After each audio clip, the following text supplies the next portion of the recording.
Hi, I'm Matt Nicoletti. I'm the co-chair along with Amy Trick for the 2024-2025 lecture series. And as you know, the lecture series adopts the theme of Inter.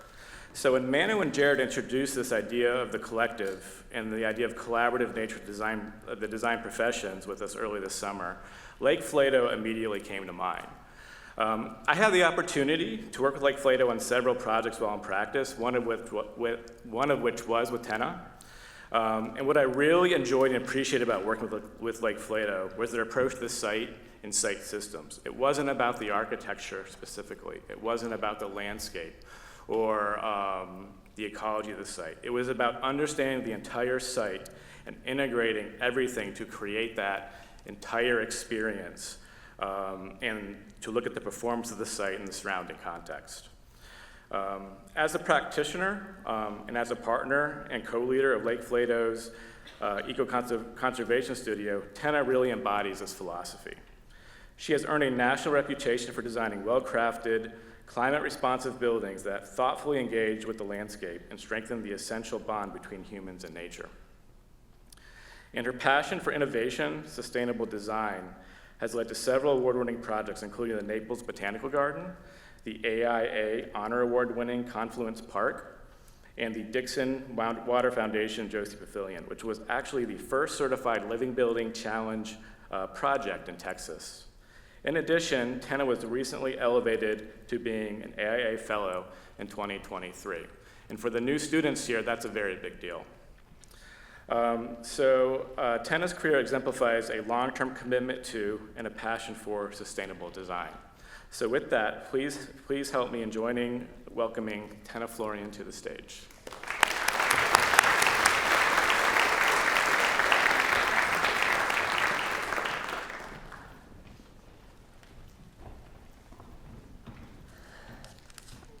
Thanks, Matt. It's an honor to be here as the first lecture of this semester. I was really intrigued by this theme of collective.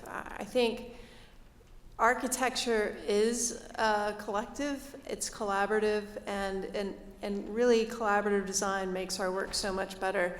As Matt said, I was elevated to the College of Fellows in 2023 under the category of design. There's different categories you can be nominated to.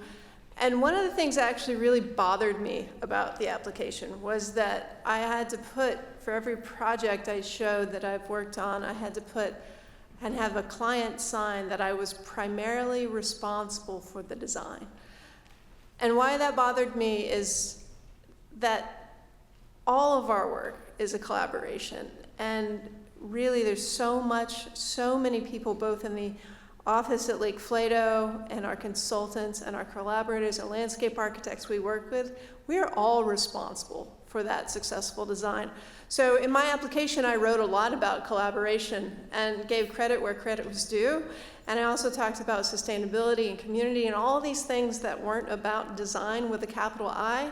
And I wasn't sure if I'd get it because AIA still focuses so much on that, but I was fortunate enough to get it on that first try, which was really exciting. And I felt like I was telling the truth in my application, which also felt good. So the projects I'm going to talk to you about today really do try and relate back to that theme of collective, whether it's in the, I'm going to keep looking back, so I'm going to try and use this instead. How's that? Can you all hear me? Do I have to stay away from that? Whether it's in the process, practice, or the purpose, this idea of collective and how it really is a part of so much of the work we do. So that's Confluence Park, one of the projects I'll be talking about. And actually I'm going to talk about 3 projects today, but first I'm going to talk to you about the firm Lake Flato Architects, which needs pictures really to tell my story, which is supposed to be funny. All right. Is that working? Okay. All right. So this is us at our retreat in the Texas Hill Country along the Nueces River. Every year we go out there and camp, or at least we did till that river got so low that It was about 3 feet below that dam that we're standing on, which it has been for the last 3 years. But the funny thing is, we're called Lake Flato. We show this photo all the time. It kind of looks like a lake. So we get a little confused sometimes. So we had this bicycle advertising campaign in San Antonio. We decided to say we're not a lake, we're actually an architecture firm. So anyways, and that firm is named after these two guys, Ted Flato and David Lake. They won the gold medal this year, which is also a big deal, which has been fun celebrating with them. And they met working at O'Neill Ford's office. Which I like to say he's the Le Corbusier of Texas. I'm sure we could debate that for those of you that know his work. But really it was all about it's regional modernism with a focus on craft. And his work so much influenced Ted and David and has influenced Lake Flato as well. And this book was on display in the window at the Glasgow School of Art, Mackintosh School of Architecture Library when I did my year abroad there. And I saw it in the window one dark night and went in there and looked at the book and decided this is where I wanted to work. It's a little longer story in terms of how I got there. I'm not going to go into all of that, but it very much is an architecture of place. And I grew up in a small town in North Texas and had this strong connection to their work, which early on was really these ranch houses. As Ted likes to say, they were more porch than house. And I just felt a really strong connection to the work and knew that that was the place I wanted to be. I like showing this project to speak to our work because it's just a really simple diagram of what understanding place means. So it's a simple screen porch, once again, way more porch than anything else. It is just screen porch and non-screen porch. But the big roof is about protecting you from that Texas sun.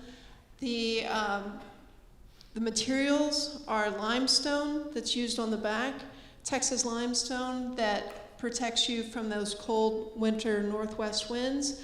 The screen porch is oriented to capture the cooling southeast breezes. And the materials are that native limestone and eastern red cedar, which is native to Texas. So understanding climate, understanding the available materials, and understanding comfort is really the basis to all our work. Even though that work started in Texas, it's now work all over the country. And we take that same understanding of exploring and understanding place and what that means for each project into all the work we do, which is by no means just residential anymore. We now have multiple studios, including residential, higher ed, learning, urban and civic, and the eco-conservation studio, which I co-lead. I always like to give credit to this idea of collective. Again, this sort of basic understanding of what sustainability means and really is the basis of our work.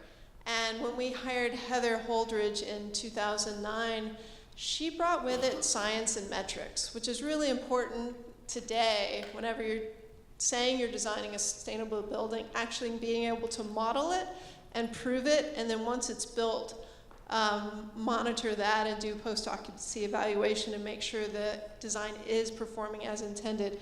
So she's a mechanical engineer that we hired to be our director of sustainability and brought that level of science and monitoring, and early on it was very much focused on the operational energy of our projects and achieving net zero energy. We now have actually a staff of 4 plus an intern in our design performance team, and in addition to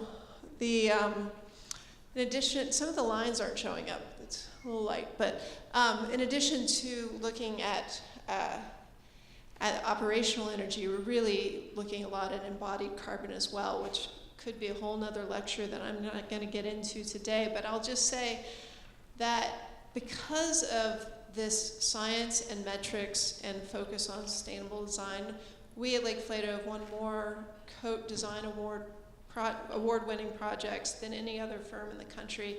And we prize that award more than any other because it celebrates good design and sustainability, and we really feel like that one can't happen without the other.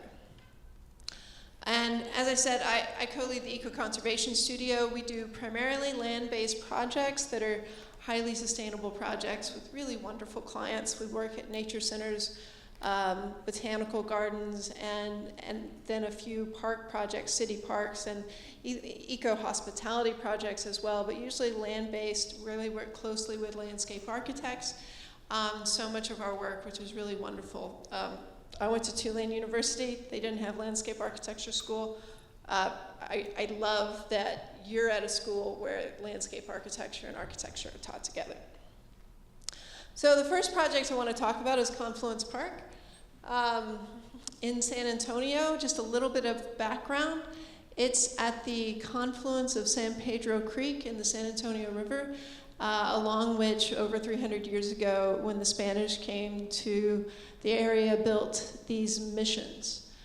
That's the aerial photo today, and the yellow dot is that confluence.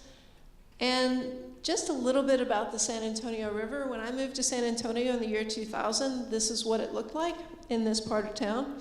Essentially a big floodway, mostly Bermuda grass and some concrete. But the San Antonio River Restoration Improvement Project started about 2008, I believe, to restore that riverway that's right next to Confluence Park now. So really just looking at bringing in the ecological diversity that naturally is occurring there, and knowing that once those tertiary consumers at the top of the food chain come back, then you've successfully restored the area. And I just love the story of the restoration. Volunteers planted over 25,000 trees, these little trees that were just twigs, along the river, knowing that it was a floodway and these things would fall over. And if you planted a large tree, it would wash away. Right now, about 10,000 of those trees survived, which is actually a really good rate when you're just planting these little twigs. And this is what it looked like when the San Antonio River Improvement Project opened. And this is what it looks like today. You can see Confluence Park beyond there. So a really wonderful resource in San Antonio that I've just seen come such a long way since I moved there over nearly 25 years ago. So this was the site for Confluence Park. It was a former laydown yard for our public utility. It was empty for a long time. And here's the site plan, just embedded in a neighborhood. You can see the river improvement area. Never mind. It's right there where the blue is. The client for Confluence Park was the San Antonio River Foundation, which is a nonprofit for the San Antonio River Authority. It really did these art installation projects along the river. They did projects like this all along the river with local artists. Never done something quite as big as Confluence Park. So the first thought, well before Lake Flato was involved, is let's get Calatrava to build a bridge from Confluence Park across to Mission Concepcion. And we realized that, or I guess whomever realized that maybe that would use up all the budget and they wouldn't actually have a park. So then they said, well, let's do a James Turrell to Skyrim, which would be amazing. But they never actually got to talk to James Turrell. They just talked to his handlers, and they started to think, no, we really want to design something that is of this place. And another Skyrim is not of this place. So then they worked with Ball and Nogus out of LA, who did this really fantastic design for Confluence Park, and had a wonderful master plan process that I'll talk about a little bit more. In the end, between cost and feasibility for this climate, they weren't sure if this was the right approach. So they went back out to the community and asked for an RFP, a request for proposal, and they really wanted a local architect. Let me just, I think the next slide, yes. So one of the things that with the Ball and Nogus master plan, though, was they brought in Kelly Lyons from Trinity University in San Antonio to talk about what it means for a garden to create a park, to be of this place. And so in the RFP that we received, they talked about a park that speaks to the native ecologies of Texas and the region. The other requirement in the RFP was that we collaborate with an artist. We talked about what artists to collaborate with, and we ended up, I recommended Andrew Cudless. He was my classmate at Tulane. That's us on the streetcar in New Orleans. I'm on the right with a cool vest, and he's the one with the long hair on the left. And he wasn't entirely unknown to San Antonio because he was working at the CCA in San Francisco at the time and had done this grid shell project for UTSA, UT San Antonio, in a park in downtown. And though that's the largest scale work he'd ever done, we talked about, Mile In and all these people that we could maybe bring in, but there really was very little budget for this. So we thought maybe Andrew Cudless would be a great collaborator, and he most certainly was. So, like I said, the project was quite the collaboration. Rialto Studio was our local landscape architects, and Andrew Cudless with Matsis Design, Kelly Lyons, biologist, and our structural engineers. I'll talk about the important role that they played. And I'm going to be talking about the construction process as well. So the project requirements were ecology of place, celebrating place within the park, celebrating water, a sculptural pavilion, and education. So first I want to speak to the ecology of place. And Texas has a lot of ecoregions, and San Antonio is really the confluence of 4 of those.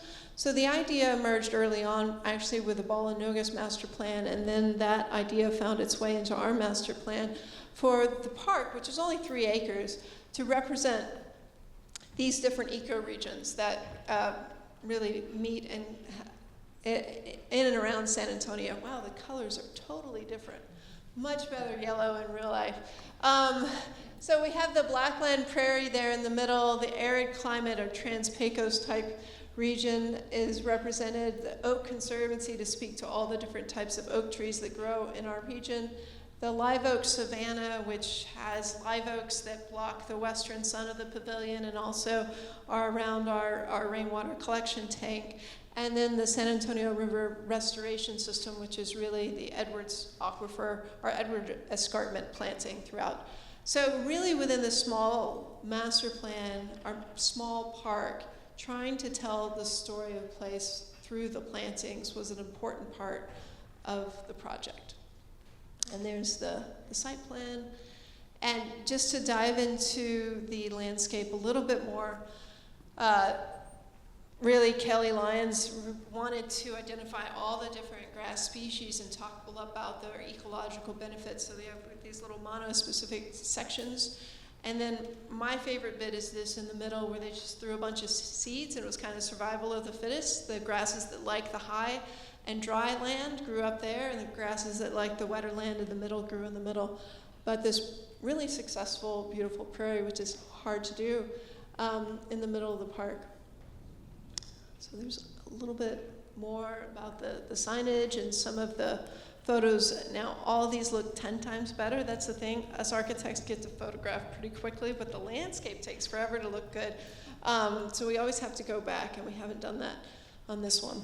The live oak savanna there, and you can see below that bridge and under the ground, there's a 100,000-gallon rainwater cistern that I'll talk about in a moment. And then this is the Edwards Escarpment planting along the river. So now I'd like to speak to the celebration of water and the sculptural pavilion. This idea that was said early on by the client of, I want people to say, honey, it's raining, let's go to Confluence Park. So this idea of celebrating water was important. And at first we were thinking about this building and this pavilion as a shell.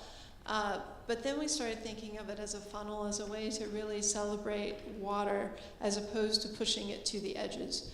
And we started looking at these funnels, and I say we, this is Andrew Cudless's work. I mean, it's a collaborative effort, but these are his models, this idea of creating these steel and wood funnels with fabric.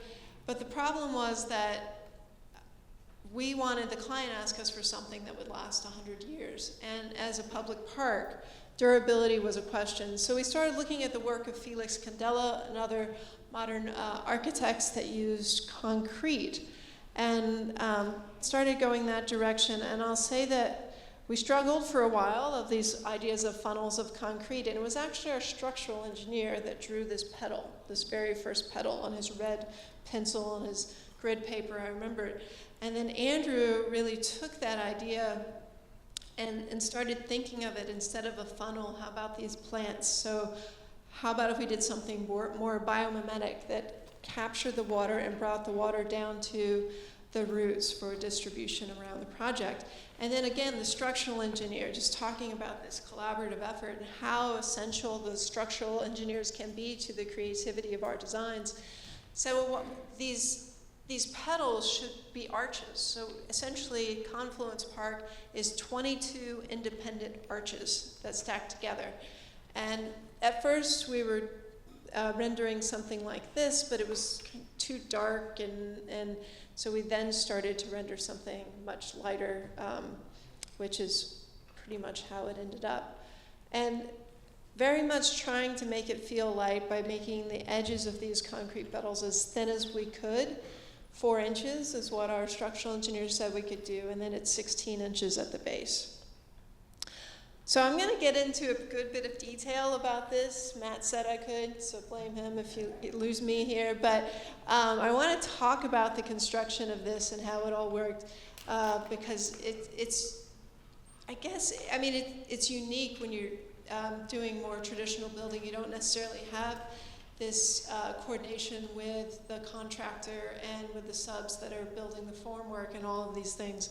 So these are 22 independent arches. You maybe can read that. So we have A petals and B petals that are mirror images of each other and form an arch. And then we have C petals that are symmetrical and form arches. And then in the middle of those, where they meet the ground, is where the water is captured and funneled back underground to that cistern. Just a couple of images of that. And this idea of water and water flow is really important in the project, and making sure that every ounce that fell on the petals found its way to the base, but also throughout the whole park. The San Antonio River Authority manages the San Antonio River, and having a healthy stormwater, or trying to protect the watershed by low-impact development strategies on the site was really important to the mission of this park and to demonstrate how that can be done on other projects. So it's very much about the building collecting water, and then you can see the education building, maybe you can see that, has a green roof, so it has thermal mass and solar panels on top. But really it's wow, that yellow. Sorry, much nicer looking drawing. It's really about the whole site that collects water. So the idea is all the water that falls in the park stays in the park and finds its way either into the land or into this cistern. So you can see the main Blackland Prairie in the middle is all that water is directed towards the middle and through to the cistern, and then the parking and even the perimeter. Now I'm going to talk a little bit about the construction of the petals. So we worked with Chrysler out of Napa, California, on the construction of the formwork, which you see here, which essentially these foam shapes that were built to to mimic the petals, and then you cast on top of it fiberglass, and with fiberglass with actually balsa wood as to form the structural core of the formwork. And normally what you do in architecture is you build a model, but then you represent everything in 2D, and you send it to the contractor, who sends it to the subs, who redraws everything in 2D, and you check the shop drawings, and you send it back. But really, especially when you're working with a project like this, it really becomes about sharing the Rhino model between the fabricators and really getting more involved in the means and methods and the fabrication process, which I think is changing more and more in the profession than it has historically. So these were the shop drawings for the formwork, and they were too big to precast these panels off-site, so they're cast in-site and then lifted into place. That's the formwork before it left Napa, and then it was brought out in sections and assembled on site and poured on site. And as you can see, the whole park is being built around it, and it couldn't really be finished until these petals and all the formwork was gone. So for value engineering, a term I'm sure you'll learn a lot about in time, instead of doing 4 different forms, we only used 3. So we have an A form, a B form, and those always meet together. But then we only have one C form, which the C's needed to come together too to form an arch. So what we had, I'm skipping ahead. Okay, sorry, I'll tell that story in a minute. So this was the rendering we did early on in the project. And as you'll notice on the top side of the petals, we have this sort of rusted color. We actually love the idea of having like rusted steel in the concrete mix so that when it rained, it stained the outside of the concrete. What I've learned is we love stained concrete, but clients don't. So they really didn't like that idea at all. But instead, we talked about this idea of demonstrating the flow of water in the top side, which was the open side of the petals. So this is a photo of the concrete subs trying to broom finish our petals to follow the flow of water through the drawing we gave them. And I wish I was out there that day. Sunny, my coworker who is doing CA on this project, really, I think, got out there and took the broom in her own hands, which you're also not supposed to do. And they ended up with these custom little brooms so they could get between all these skylights. And really got into this idea of trying to show the flow of water at the top of these petals. And the other cool thing is that that we didn't intend at all is that the skylight holes that we had designed ended up being perfect markers to gauge the depth of the concrete during the pour, which was constantly changing because you had 4-inch concrete at the edges and 16-inch concrete at the base. Which was fine when you had formwork, but at the top here it was fluid. So those actually served a wonderful purpose other than bringing light into the project and getting in the way when you're trying to do the broom finishing. And they all hand bent all the rebar for that. And then once it's cured, these petals were lifted into place. Like I said, all independent arches, so they would do 2 at once. Cast 2 petals, wait for them to cure, and lift them into place. But for the C petals, they couldn't do that because they only had one formwork. So they had to cast the C petal, lift it, put it on a pile of sand, which I think I actually had a nightmare about a storm coming through and washing the sand away and what would happen with that concrete petal, but that never happened. And then they would lift it into place together. So obviously this became quite the thing to watch. And the other interesting part that I want to talk about is always to think about the next detail. And I'll once again give credit to Andrew Cudlis for this. He was always thinking of this idea of confluence, even within the custom pavers. And my maybe more practical side thinks custom pavers too costly on a project like this. Building these custom pavers for this project only added $4,000 of cost, which is crazy. 4 custom pavers that had this custom etching pattern and were laid down randomly so that however they were laid down, you can't really see it on that, but you can see it here. There's this, I guess, reveal in all of them that always finished on the center line of an edge of a paver. So however you laid the pavers, the pentagon pavers, they would always land on the center line. So these continuous flows and confluence was part of the theme for the paving as well as the petals, this idea of confluence throughout. And that's the team that built the project. And I think just because the project was so special, just everyone having so much pride in the work they did and working with this crew was really incredible. Now I'd like to speak to the education side of it. There's an endowment here that allows school groups to come for free. Their bus is paid for, their lunch is paid for, and it's an important part of the mission to learn about the San Antonio River, and those classes are held in the education building and outside. The education building was designed to not compete with the Pavilion.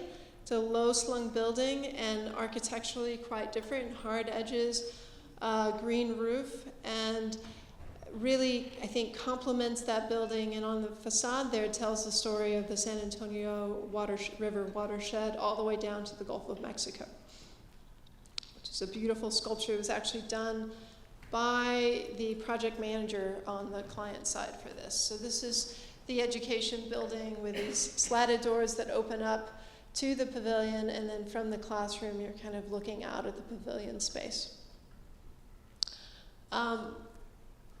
Lots of visitors, weddings, yoga, photo shoots, school groups, Michael Jackson, Barbie. Everyone has been seen here. So, but I always like to talk about lessons learned. I don't want to pretend like any project's perfect. Before the project opened, you can see the solar panels there. They have a little shiny spot in the middle. That's because someone took a rod and broke every single one of them, jumped up on the roof over the fence, and broke every single solar panel on the project. Fortunately, they were insured and we were able to replace them. So I guess the lesson learned is higher fences.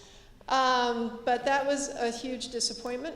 Hasn't happened since, fortunately, but they did have to install these security cameras, which put conduit over the architecture, which I really didn't like. And talked a bit about embodied carbon. I'm just going to touch on it again. Obviously, when you do an all-concrete structure, there's a huge embodied carbon footprint.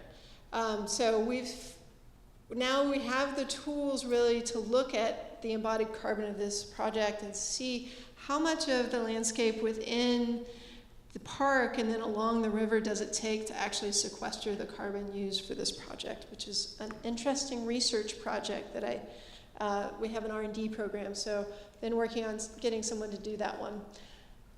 The other thing that we always have to think about when we're doing these parks in underserved communities is that, generational wealth in this country is really very much based on home ownership, and these are photos from the areas surrounding Confluence Park. And Confluence Park is a hugely popular place, and I don't know here, but in Texas, property taxes are quite high. So anytime you make a place more desirable, which obviously Confluence Park does that, and it's a wonderful thing, you're also potentially displacing families that have lived in this community for over 100 years. I'm not saying that because I really could have done anything, but it's really wonderful to, and this was after the fact, I'll also say these were Trinity University students that talked to me about this and did this research and asked the question, which was really wonderful. And it encouraged me, next time I work on a project like this, to at least ask the question of the clients, and I'll talk to you about this next project that is doing that and has done that. But it's something we have to think about when we're talking collective and the community. We have to think about all members of the community and the impacts our work have. So, I'd like to end with these images on Confluence Park.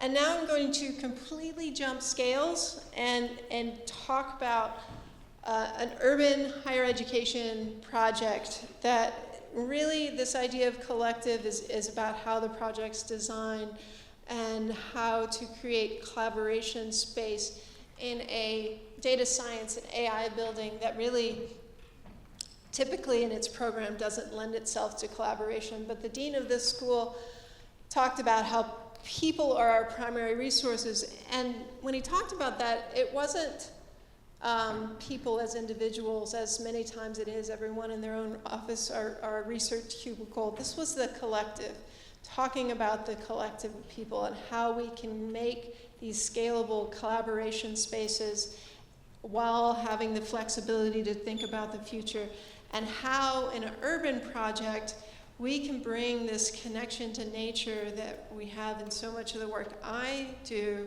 through the building materials we use and our detailing. So I'm sure biophilic design is spoken about in school these days. but it's just our innate connection to nature that really has been, historically, has kind of been taken out of our working experiences. So Lake Flato's work is all about reinforcing that connection to nature in place, and doing so even in these larger buildings, that using natural materials like wood and mass timber to still have that strong connection to place. The Penn project here is an urban site surrounded by student housing in the law school, so one of the important parts was building this quickly as well, which I'll talk about in a minute. But the research centers are up above, the more public academic spaces were below. An important part of the project, even though we had to keep the height at 85 feet so that we didn't jump to a different type of code for mass timber that would have been much more expensive. So we had this footprint we needed to fit in. We just did this slightly pushing in the edges to allow a more gracious pedestrian space that glimpses into these public spaces. I don't know what time I started, so okay, I think I have 30 minutes. And the access to daylight in a larger building like this is really important. These strategies for bringing daylight further into the space by get daylight in from the edges, modeling that and making sure that we've minimized glare while providing even daylight throughout the space. And then also this idea of collective and community, creating these double height spaces that have daylight either coming from above or the sides, that are really activated by having food and beverage nearby, which just hearing all the student groups, you can tell food is a big incentive, but then also having these collaboration spaces nearby. So taking a program that can be very introverted and making it more about connectivity and collaboration, and just making the building more active. On this project, we worked again with Andrew Cudlis on the frit design for the project, to make both to tell the story of the building and to make the facade more efficient. So trying to bring in biophilia and this idea of digital technology into the frit pattern was important, and using it as a way to reduce glare, improve the performance on the building, and also open up the more public spaces and provide more daylight control in the more private research spaces. So primarily the fins and the fins were for blocking the low eastern and western sun that are hard to control. Here are some photos of that. This project opens next month, soft opening, and then in November it will be open for students. So this is the project showing how the facade changes during different times of day.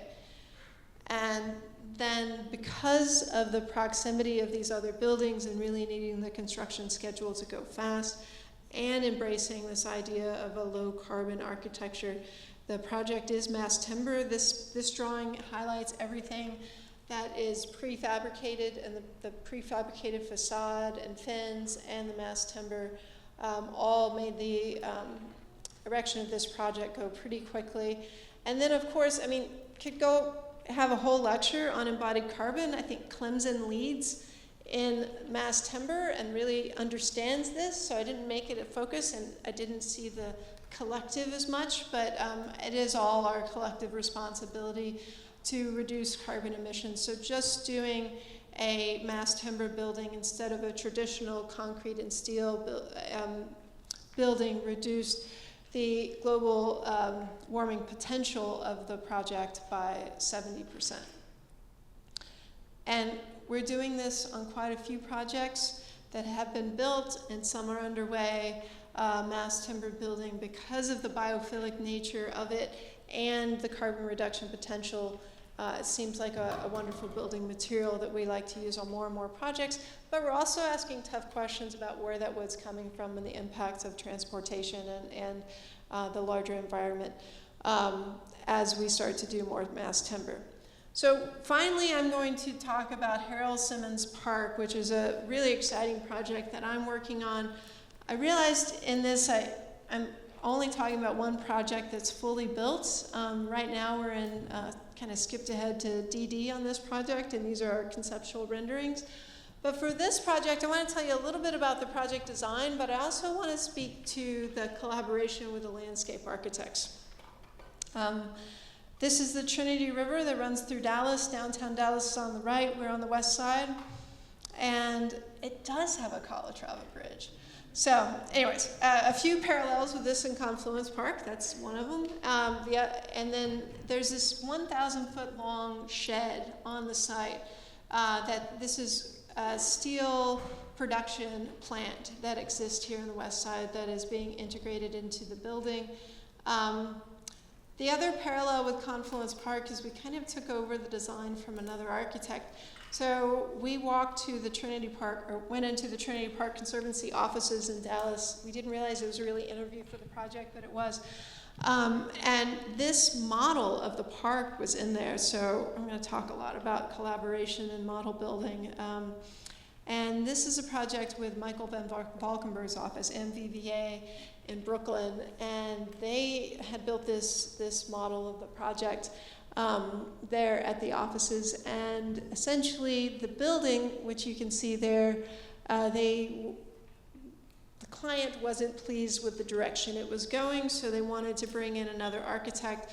So essentially, at this point, MVVA was wrapping up or starting design development, and they said, okay, you get this end of the park to design a new building while we continue with design development drawings on the rest of the park, which is not our typical collaboration model with our landscape architects. But it was, they had designed an incredible park, and we were excited to be a part of it.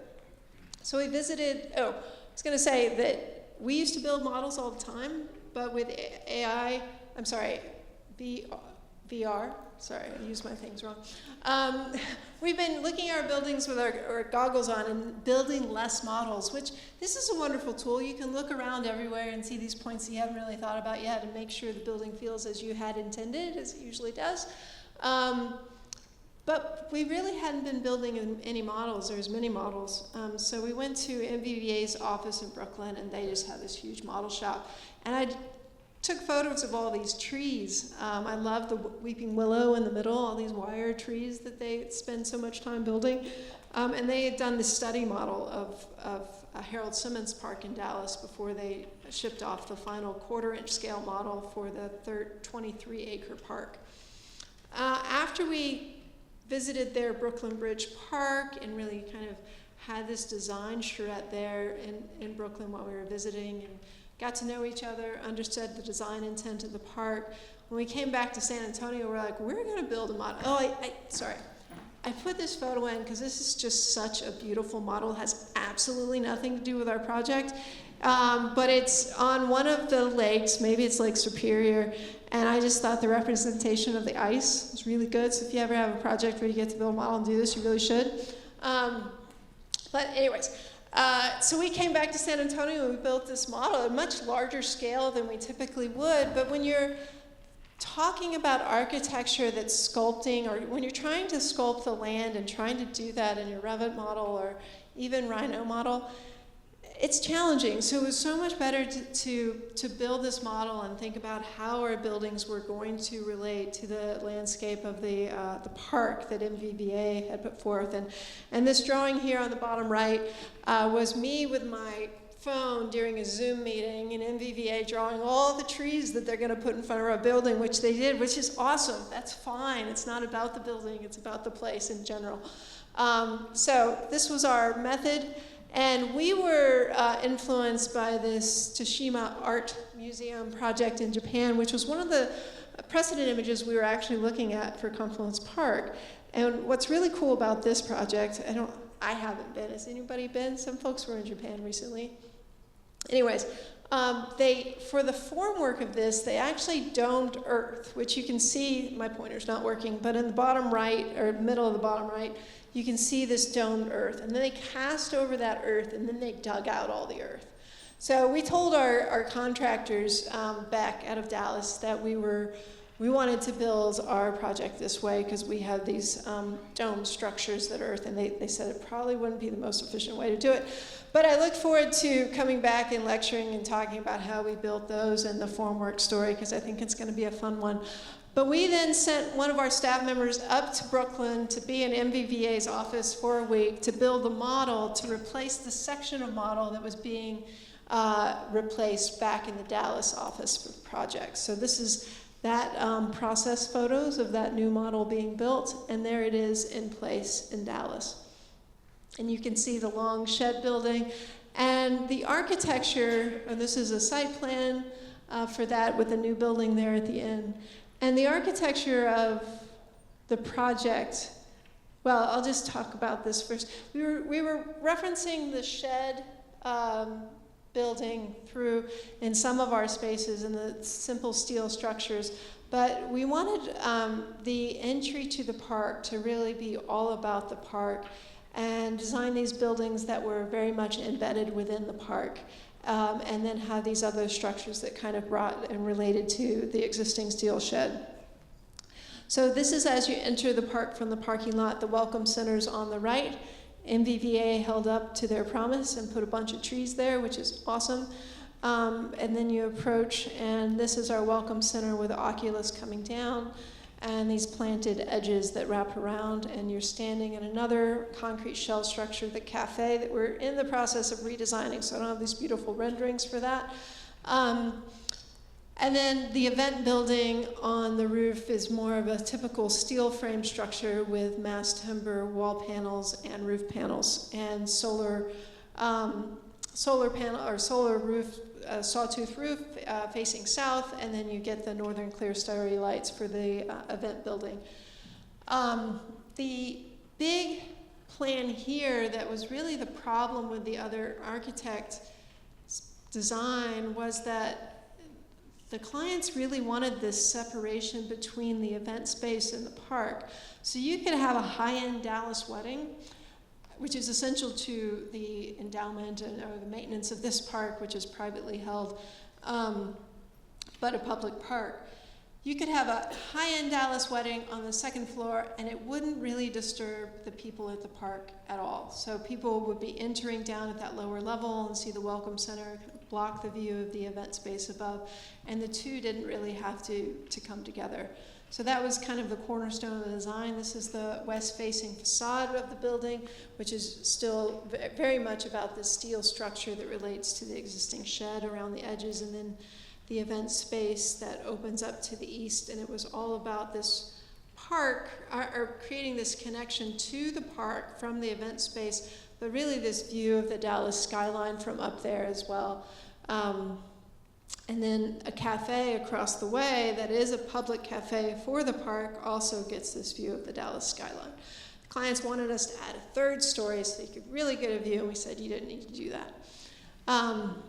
There's a fun ferry pavilion where kids can get on a ferry and rope themselves across, something that hasn't really been done in parks in the US, that has been done in Europe. And we just, for the rest of these buildings, are just designing these simple flat roof steel frame with mass timber panels, shade structures for the other buildings in the park. Those are the restrooms at the ferry pavilion. And back to that, I thought about equity. When I went to Dallas and met with Trinity Park Conservancy, the first thing I asked was, what about the residents of the West Side? How is this park going to impact them? And they had an answer. They're going to work on property taxes, and if you go to their website now, this is the first thing that pops up, is homeowner assistance, talking about how, what assistance there is, how they can freeze property taxes, and how they can make sure that this park, which is a resource for all of Dallas, doesn't displace these families that have lived in West Dallas for so long. This, and they're also building workforce housing adjacent to the park, which is really incredible work that they're doing. So with that, I think that's all I have. And this is where we have Flake Lato now. Thank you.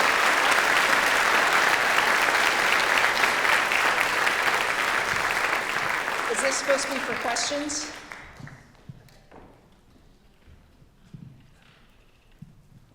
Thank you so much, Tenna. So for those of you who haven't been to the lecture series before, or are new students, and those of you who have been but would like a reminder, now is the time for our Q&A. So this is a great opportunity for, we give preference to student questions, but also for faculty to ask Tenna about her work or her amazing lecture. So my job will now be the mic runner. So if you want to raise your hand, I will come to you and you can ask so we can all hear you on the mic, and then Tenna will be able to respond. So who would like to kick us off?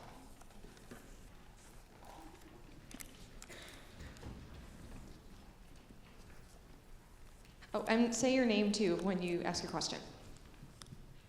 Hi, I'm Haley. I'm a landscape architecture student. I was wondering if you could talk a little bit about how the process was registering a building for the Living Building Challenge in Texas, especially being the first building in Texas. So the project that I didn't talk about today, but I love to talk about, is the Josey Pavilion, and that is just 15 miles away, or 15 minutes away from my hometown of Decatur, Texas. So it's a project that's near and dear to me. It was in a rural county, I think Cook County, is that right? It didn't have any certification. I mean, it didn't have any permitting process. You did have to permit the septic system, which was a constructed wetland, and I'm sure the people just looked at it like, what the hell is this? But they really didn't give us any problems because the basic systems were still the same. It just cleansed the water and took it through a constructed wetland.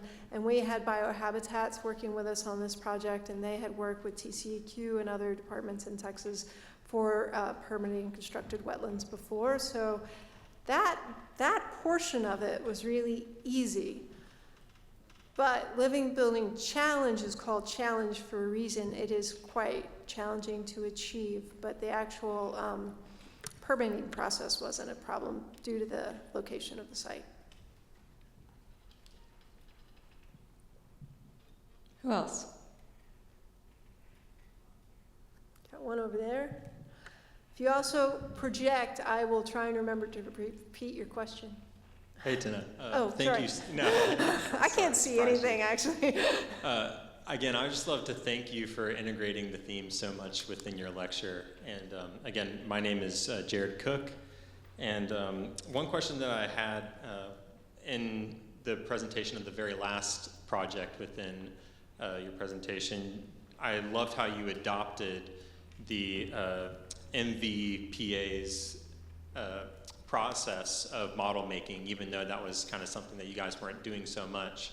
And so I love the idea of how you kind of adopted their design process and worked with them through model making. And my question is, would it have been as successful without adopting their process in model making, whereas if you would have stuck with the conventional 3D models and things like that? No, I don't think it would have been as successful, not only in our collaboration with them, but in our design, success of our design and how our design was integrated in with the landscape. Using clay to start sculpting the land, and I've worked with a lot of landscape architects that do still build models, which is wonderful. And it's something, like I said, we've gotten away from, but I think that process really did inform the design and help build this relationship with MVVA too as we move forward. That's really wonderful and very collaborative. Awesome.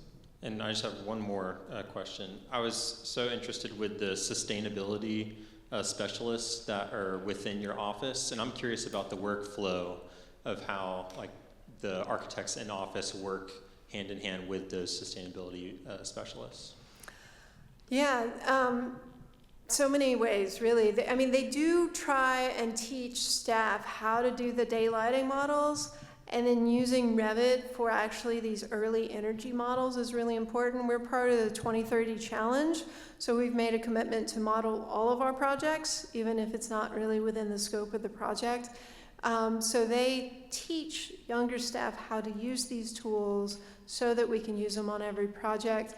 They also meet with every staff person. We use the framework for design excellence that the AIA has provided really as a framework for our projects to make sure that each project has at least one really big goal that it's working towards. And some projects might have 3 or 4, but trying to establish those goals early is really important. And we just grabbed them early on for the climate analysis and all kinds of things. So they're pretty busy people.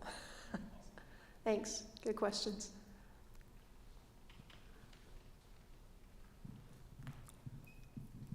Thank you. My name is Matthew. My question is similar to Gerard's, but to the client. So the interest of the client, maybe let me say time and cost. Have you found that the effort of collaboration has been welcomed by clients if their interests are towards maybe time and cost and, maximizing profit? What have you found as a lesson? Yeah, great question. I get the benefit of working with clients that align with our values so much in our eco-conservation studio, whether it's that these park clients are the botanical garden clients.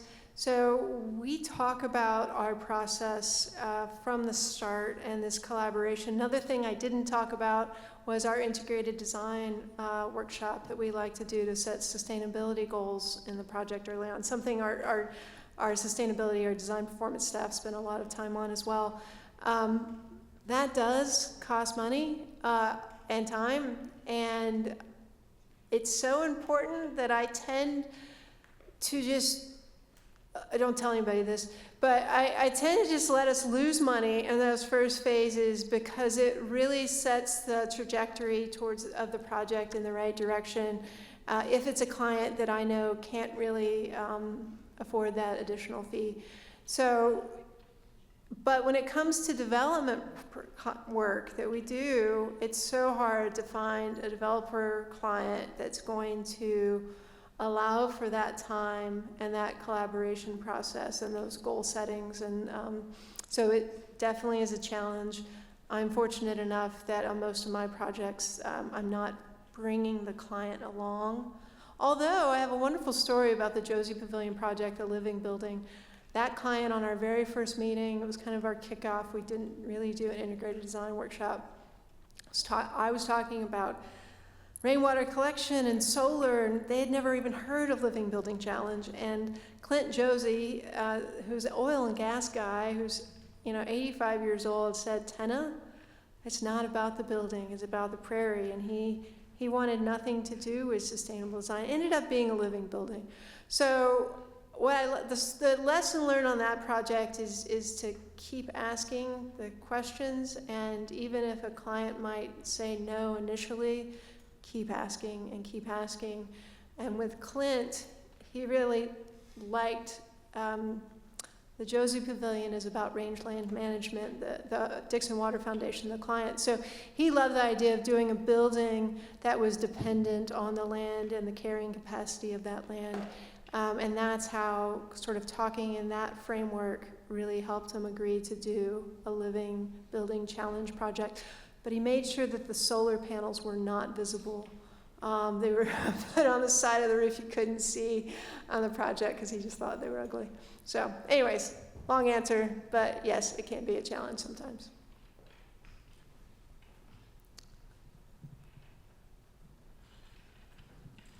Hi, I'm Healy. I'm a landscape architecture master's first year student, and I was wondering how these projects, like working with these communities and this other architecture firm, influence the way that you design and see your current and future projects.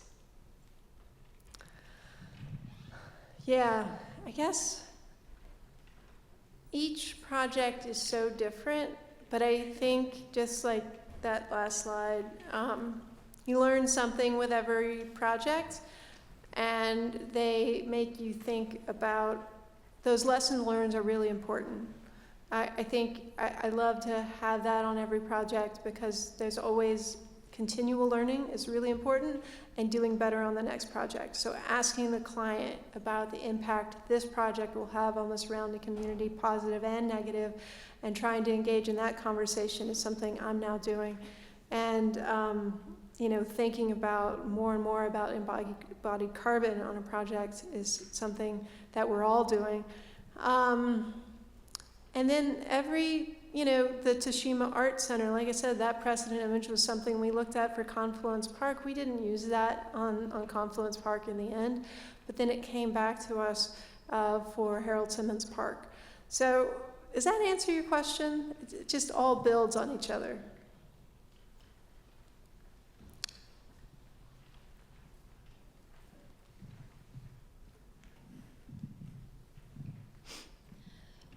So you mentioned wanting to lower the embodied carbon in your projects. I see the use of mass timber and involving intentional landscapes. Are there other materials that Lake Flato uses to achieve that goal?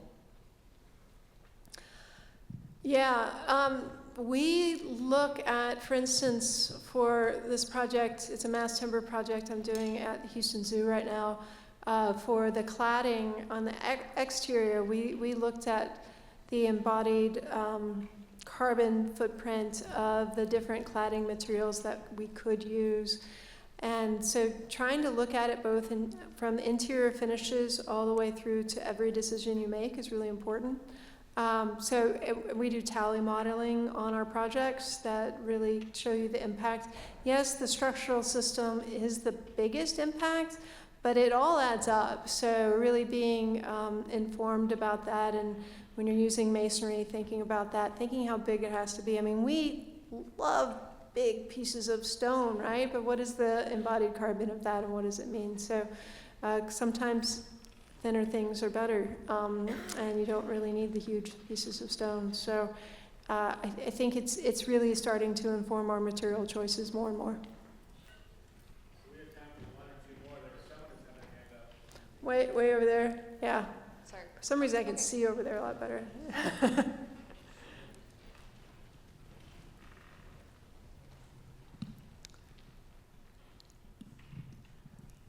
One of the things that I was wondering about, Lake Flato's process for finding, there's often a difference between the perfect design when it comes to the lowest as possible carbon emissions versus the constraints of a project. How does Lake Flato's process find the best possible medium between time and money to try to keep low carbon emissions? Yeah, good question. There's so many different forces at play. For instance, again, Jack's Cafe, this event building at Houston Zoo, we use brick. Brick is a pretty high carbon material, but brick is the language of the campus. So it makes a lot of sense to use that material. So there are instances where the embodied carbon can really drive the material choices, and other instances where you're looking at, durability, context, and regional material sources and transportation. There's so many different variables, but it's hard to say on each project. I think how they're prioritized might vary. Oh, come on, I didn't answer that question very well. But yeah, it definitely informs our design, and just to what degree it really does vary on each project. Do we have one more?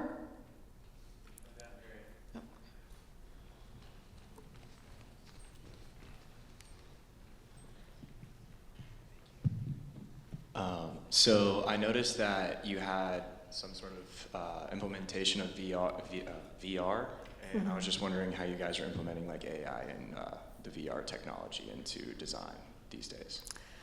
Yeah, it's funny. The biggest advocate for VR is Ted Flato. He just loves it. He's always up there with a headset on, and got mad at our team on Harold Simmons. Y'all haven't done the VR yet? Come on, we're gonna go upstairs and do it right now. So, and it was pretty cool. Walking through a person is very strange with a headset on. I was surprised how your body responds to VR, but I I think we're using it more and more, and it really is a wonderful tool for being able to look around and say, we haven't resolved that yet. I don't think the building, Ted wanted it to confirm that the building felt okay. I felt like the building felt okay. I didn't feel like I needed VR to tell me that. I mean, we're using Inkscape all the time. We're looking at it in 3D. I didn't need to put a headset on to really, in my mind, understand how the building felt. But for me to like go around this corner and look up there and be like, oh, we haven't resolved that yet, that's where I think it's really, really valuable. And even with building models, you don't get to that level of detail. You just fudge it, you know, you're like, oh, yeah, this comes together like that. So I think it's a really valuable tool. So I think both model building and VR have their place. And what's the program you guys are using for all this? Well, that's a really good question, of which I do not know the answer.